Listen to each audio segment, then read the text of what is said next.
best practice, it's important for professionals to understand what best practice looks like. Yes. But it's about being able to take from best practice and implement right practice. So I tend to think that excellence is internal, is a motivator, is an influence for people to want to strive. Hence, it doesn't stop. So excellence, we've achieved excellence. We're good now. Let's sit back. Yes. It's a continuous. And I think that motivator is that opportunity to continue to enable that.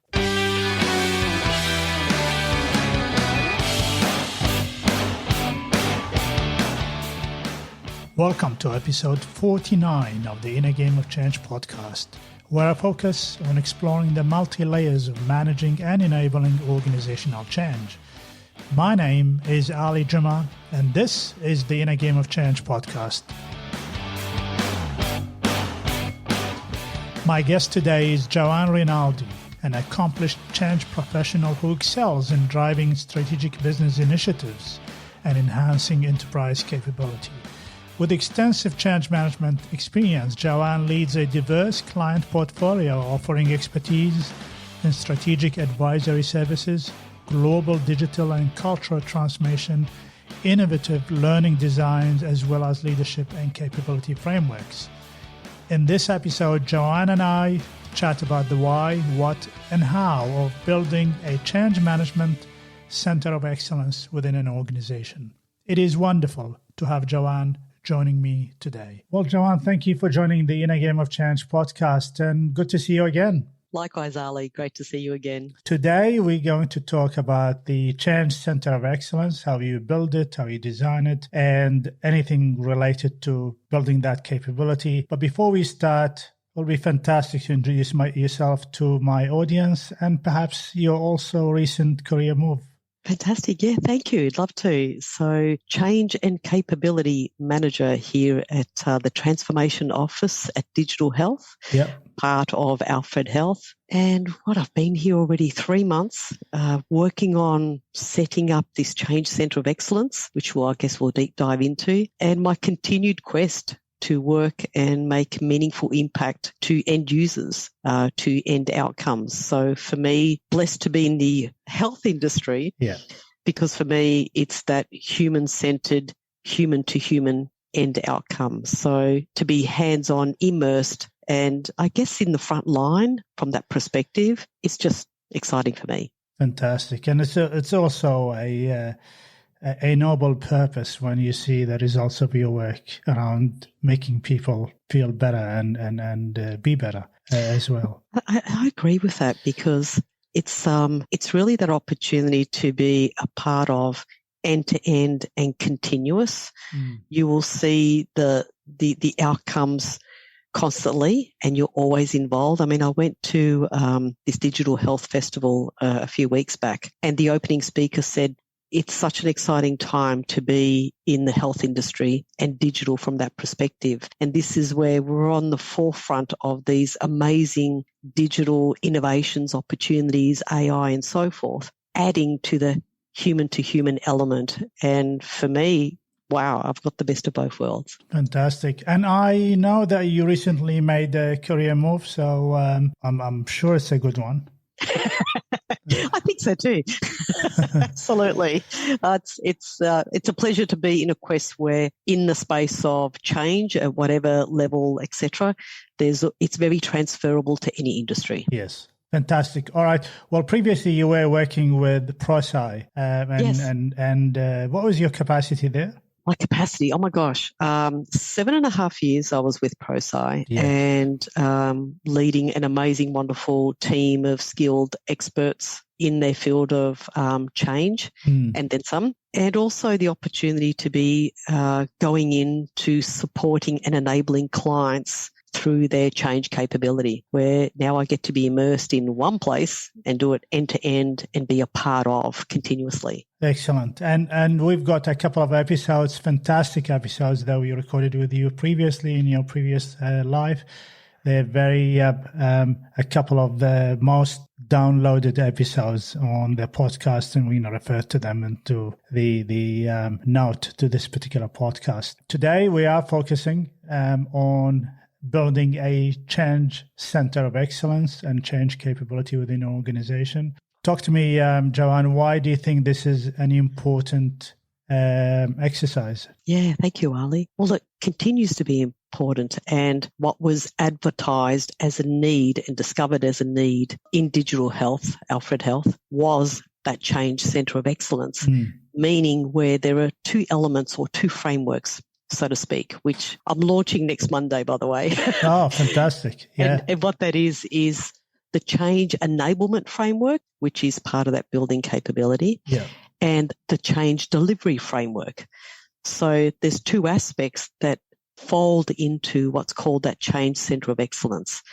How we deliver change and also the roles and responsibilities of every individual in an organisation that have doing change. Because at the end of the day, Ali, when you and I go home, change doesn't come with us. Yes. It stays in the organisation. Yeah. So that capability, that enablement of capability is going to be vital. And in saying that, the higher the capability, then the lower the effort is required to deliver change, if that makes sense. Yeah. And is building the center, I first of all, I want to break this down to who decides where excellence is?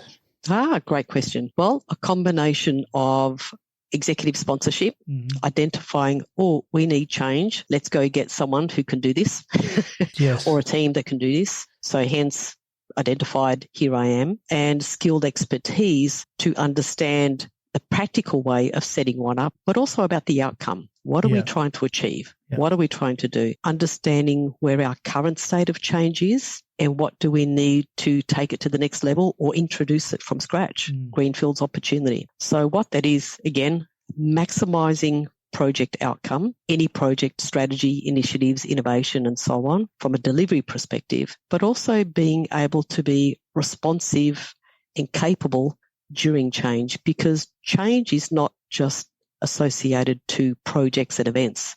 It's business as usual. And for me, excellence is not really directly referring to the best ways to manage change. Excellence is, for me anyway, correct me if I'm wrong, is actually through the eyes of the leadership of an organization. That can be defined by an organization rather than by external. You can talk about best practices, but the excellence would need to be driven by a vision of an organization. Would you agree with me? Yeah, absolutely. And it's interesting because best practice, it's important for professionals to understand what best practice looks like. Yes. But it's about being able to take from best practice and implement right practice.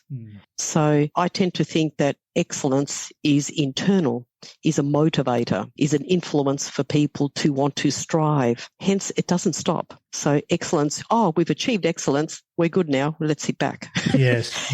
It's a continuous. And I think that motivator is that opportunity to continue to enable that. Let me put this, every time I think about building a change capability, an internal change capability, it's really what we're trying to tackle here is a few things. Cost can be one of them. Consistency can be one of them. And also sustaining change after we leave an organization is one of them. Is that right? Are there any other? Yeah, look, definitely. And if anything, it's probably repositioning that. For example, cost. Well, I position that as an investment. Sure. Investment is people. So when we're looking at capability and enabling that capability, for example, what I'm doing here at Alfred Digital Health is introducing an enablement framework for change that focuses on activities which are fit for purpose, but development activities. For example, the starting point is activating my strengths, how I learn, how I think, how I do. It's about self, managing social self and awareness, because these are fundamentals, not just for change, but as part of being a human being, I guess. How I think, how I do, language for change, models and self-awareness. So that opportunity is by me understanding myself, I then can empathize with others and know how others work and operate, both from a team environment and an individual environment. And then, of course, from a, hierarchical environment as well too. So starting with self, How do I cope during change? How do I think and do in certain situations? So we go through this discovery phase. Then the second part, we graduate, so to speak, from self and teams to then roles and responsibilities. What is my role in leading and enabling change of my team members, my colleagues, and of course, from an executive sponsorship perspective, and also frontline team members. When we're talking about frontline, we're talking about people that work with patients and work with customers, work with vendors. Yeah. What is their role and opportunity with regards to change and enabling others around them? Then the last part, and I say last because it's a continuum pathway, is evolve, advanced practice, advanced application, advanced thinking and doing in the ways of working. Incorporating all three of those pillars within that enablement framework are also guest speakers, internal and external. Appreciative inquiry, what's working in one area of the business when it comes to successful change and outcomes. Let's elevate that. Let's share that within the business so we learn from each other. And then external, I'll be inviting in and also reaching out to our executive team and so on for external insights to come in and share what they're doing, their stories, their examples, their case studies. I think we undervalue the importance of that perspective that others have and do that we can also bring in and learn. Yeah. And what you're talking here about how all of these elements actually facilitate collaboration and knowledge share amongst different departments. That's what you're trying to do. It's not raising just a profile. So what you're talking about here, I think, is the Change Center of Excellence is not about just the delivery, it's uplifting of capabilities and maybe also along the way change or improve the way people manage change across the departments or across different business units. Absolutely. And how I've introduced that, Ali, is, formally through our SharePoint. I have set up what's called the Change Center of Excellence for digital health. And the page introduces the two frameworks. So the Change Enablement Framework, I've described that as a leading pathway designed to help us build the necessary skills, mindset, and competencies to be adaptive and responsive to change. Yeah. The ICE framework that we have that we're introducing, we've co-designed this, is our project's human-centered focus activities, tools and templates required to enable our people to embrace new ways of working by co-designing future state. And this is where fit-for-purpose practical tools to design and co-design future state. And we do this through activity-based engagement outcomes with end users. And this is where I'm incorporating design thinking with adult learning principles coming together for change. Yes. I want to ask you about where do you see the role of leadership in being part of a Change Center of Excellence? First of all, you need to get the blessings from senior group to start building that capability. And a second thing, what do you see their role, not only just as an enabler and a supporter, but also their active role within embedding that framework? Absolutely. And I'm really blessed to be in an opportunity where I have both with the senior leaders. One, the sponsorship is there and active. And at the same time, they're also with the end users. So when I ran a session not too long ago, well, I'm running a few, but one particular session, the first one that I kicked off, sponsorship were in the room with our end users as a part of. So that to me is sponsorship is not, being on a podium and influencing change. Sponsorship is immersion, is being involved with team members, with end users. That is what I would define sponsorship as. So it's that combination with and for. And I have that here at Digital Health, which is great. And I'm leveraging that. And having said that, I've already started doing some intimate sessions with the leadership team and together with them to gain that trust and engagement and I guess collaboration. So change becomes a part of that. I don't go in to say, here's change, here it is, here's the T-shirt, let's do this. It's more, I guess, suggestive rather than here's the banner and flashing light. Yeah, there's a difference in how we often talk about engagement. Engagement is a very complex process anyway. And sometimes we say things lightly, like stakeholder engagement. It's very complex, very complicated also sometimes. And what you're talking about here is what is the best approach to influence with the aim or that the organization is better tomorrow than today, rather Absolutely. than influence and push individual agendas isolated from the strategy of the organization. That's what you're talking about here.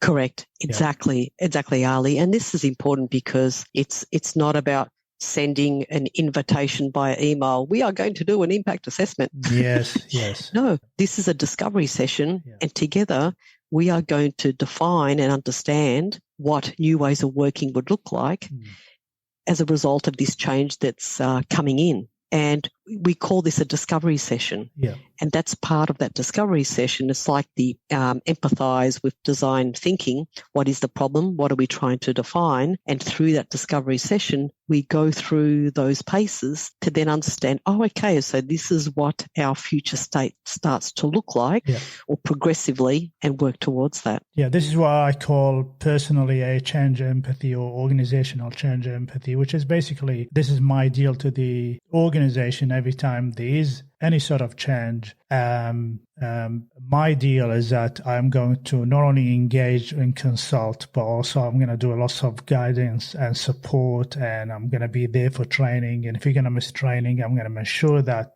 you'll be supported and not left out and all of those things. I want to talk about, you build a center of excellence. What are the typical roles within that group?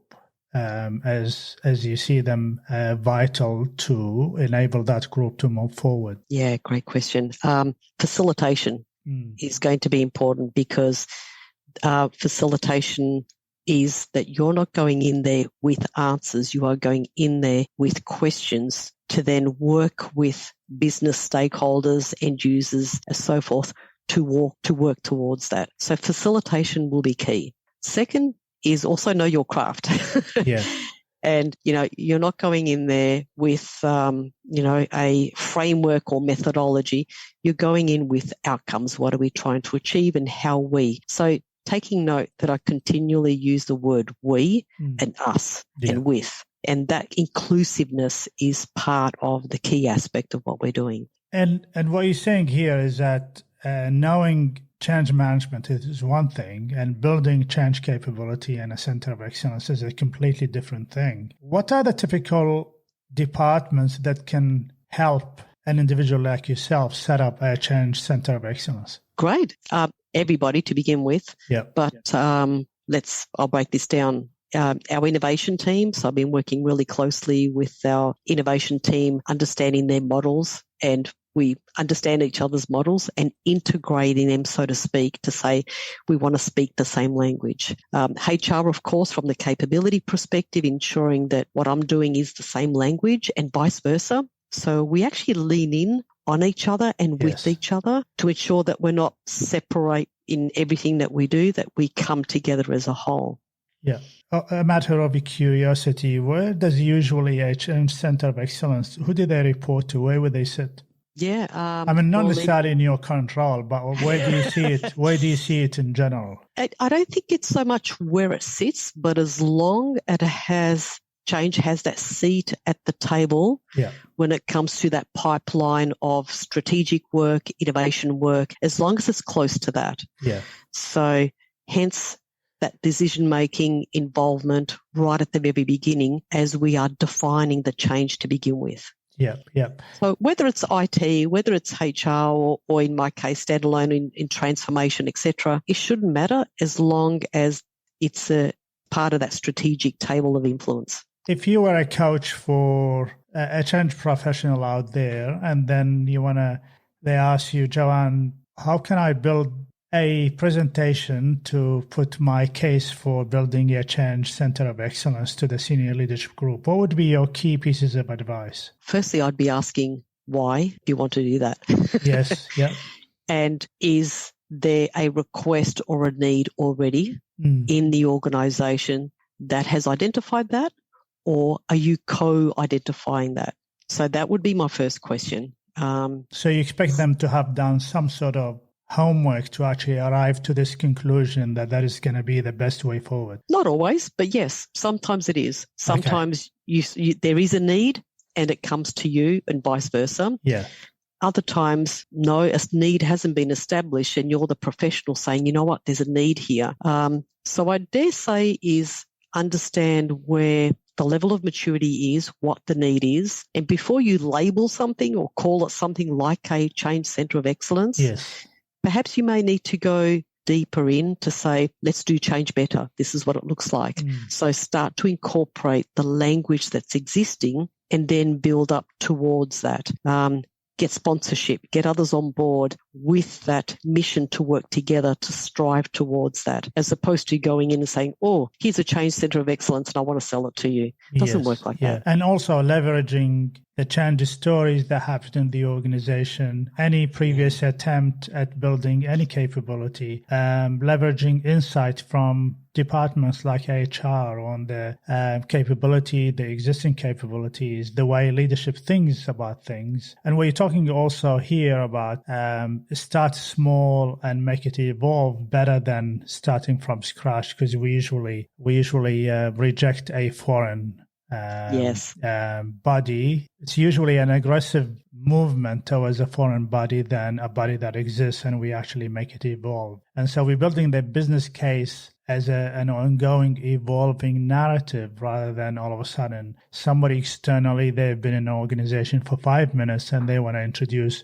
a new way of working. In fact, I always say, call it improved way of working, because there's nothing new, there's only improvement. Yeah. Absolutely. And look, and this is where, it's different organizations, different opportunities. And I've been blessed to be, from a client perspective, been in many, and also in my career, is sometimes it's about capitalizing on opportunity. Yes. For example, you may have one area of the business, or maybe you're sitting in one area of the business, let's say IT as an example, and there's an opportunity to introduce change in a way to really benefit the outcomes, etc. And you start from there. Start then to showcase the wins and the outcomes, and start to showcase that through whether it's, executive sponsorship in other areas or through your existing executive sponsorship. So then that way, as you mentioned, you start small or in one area of the business, and then you're starting a movement across the entire business. Yeah. So if that's the passion and the need to then continue. So other times or other opportunities could be that,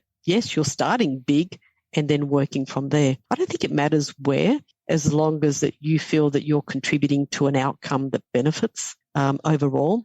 And if it is starting small, well, then grow from there. Yes, and building a center of excellence is not just about templates and all of that. It's far more complex than that. So definitely not. I want to shift gear and talk about the challenges of setting up a change center of excellence within an organization.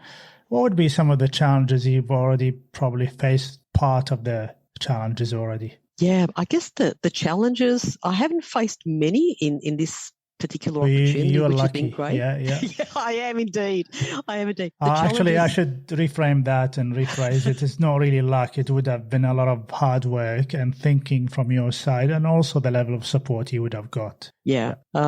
The challenges can and could be, and have been in the past, is not having that buy-in, or who owns this? Well, nobody owns this. We own this. So that can be the challenge, where it's perceived as ownership from one department or one area. So if you set it up where it's inclusive, where everybody comes in, hence that human-centered approach style is important. So challenges could also be priorities.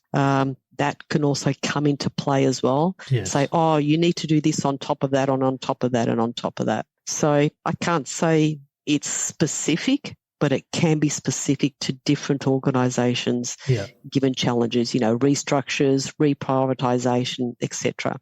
For some organization, it's also the investment or the cost, and that includes time and resources to set one up. So it could take 6 months, it could take 12 months, it could take 2 years. Yeah. So I've been fortunate to be in the right environment at the right time with amazing leaders, that I've been able to already start to set up and establish that within 3 months. There's a long way to go, because now it's all the practical elements and outcomes, but it's like a live organism. when it comes to something like this, because it continues to evolve and grow. So once you've set one up, well, it's only step one. Yes, you're right. So it continues. It's your operating environment. Yeah. And it starts taking different shapes as you start implementing it as well, as long as the aim is the success of the organization. Talking about success, like any other thing that we do in the business world, Joanne, how would you measure the success of a change center of excellence? Yeah, great question. Always finger on the pulse with regards to what's working well and even better if. And I utilize that a lot. So whether these are mostly sessions face-to-face, I try to stay away from surveys. When I talk about surveys, as in email surveys, electronic surveys, bring in focus groups, collaboration, and always review outcomes. This is activity-based change, collaborative outcomes. So I do it in time. I don't wait and say, okay, here's a milestone, another 12 months or 6 months, or we'll check again. This is continuous. So getting that feedback while doing, so to speak. So to answer your question is it working well? Not my perspective, but others. Are we achieving the outcome? Is everyone on board?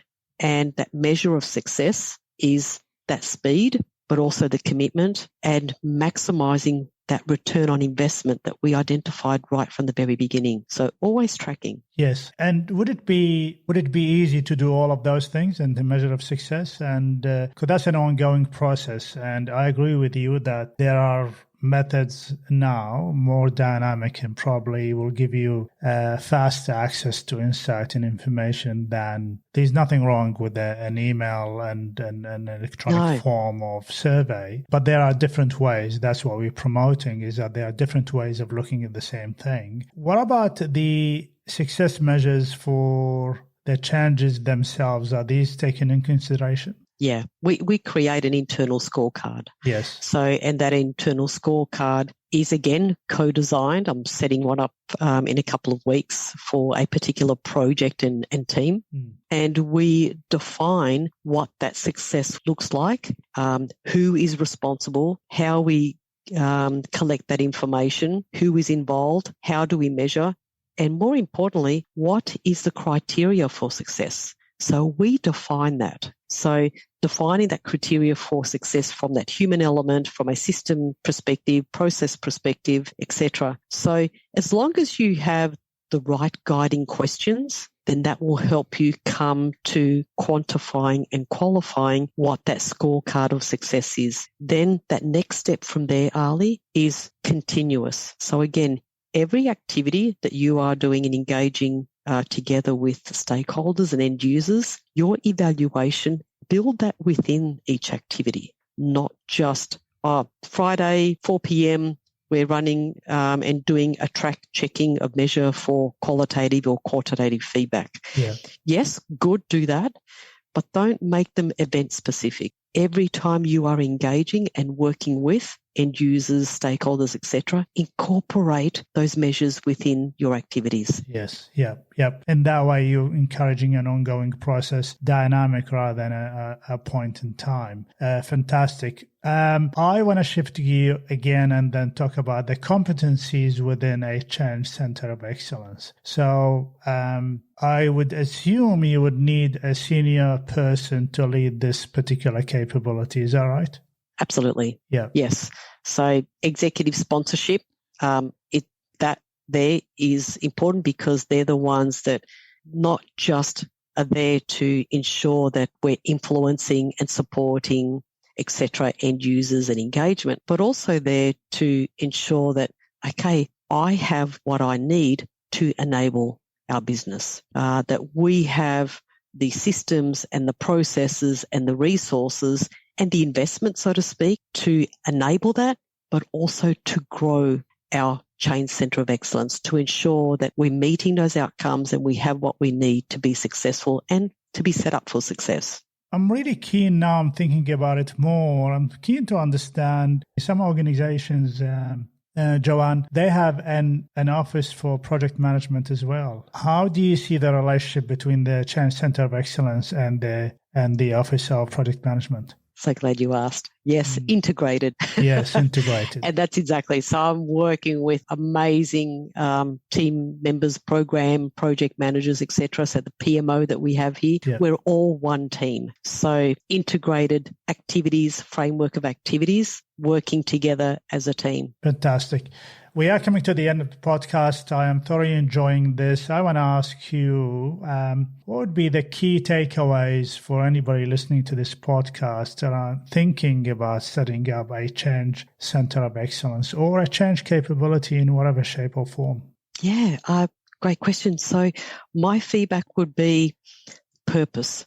What is the purpose and the outcome that you're trying to achieve to do this? So again, building that capability and the delivery of change encompasses one. We call, we can call it CMO, which is Change Management Office, or Enterprise Office, or Change Center of Excellence. This is probably just the house, so to speak, to call that what it is. But at the end of the day, it brings in two aspects on the delivery of change and the capability of change. Yeah. So we're wrapping it up into one. Fantastic. And don't forget, it's always about creating this consistent positive change experience at the end of the day. Oh, absolutely. Yeah, absolutely. And empowering others. Yes, absolutely. And leaders and people as well.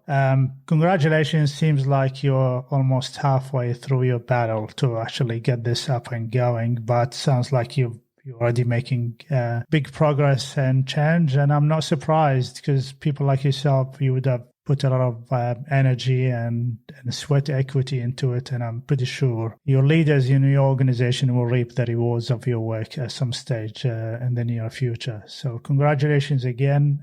Joanne, how would people reach you? LinkedIn is probably one of the best ways. I get a lot of private messages through LinkedIn, so feel free to connect and reach out through me there. That's a good start. Fantastic. And we're going to put all the information about you, Joanne, in the podcast. Again, thoroughly enjoying another episode with you. I hope we're going to get back together and maybe review where you are at with your Change Center of Excellence endeavor. But Joanne, until next time, stay well and stay safe. Thank you. You too. Pleasure again. Thank you.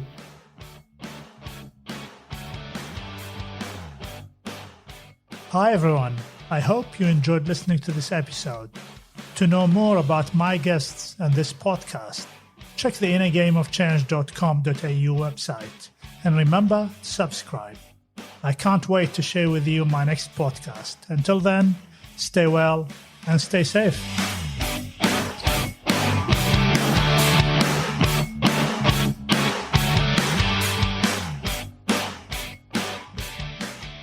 That was great. You are always amazing. You just go with the flow so well. You bring out the best in me, my friend. Thank you very much. You are always great. Thank you. Thank you kindly. Yeah.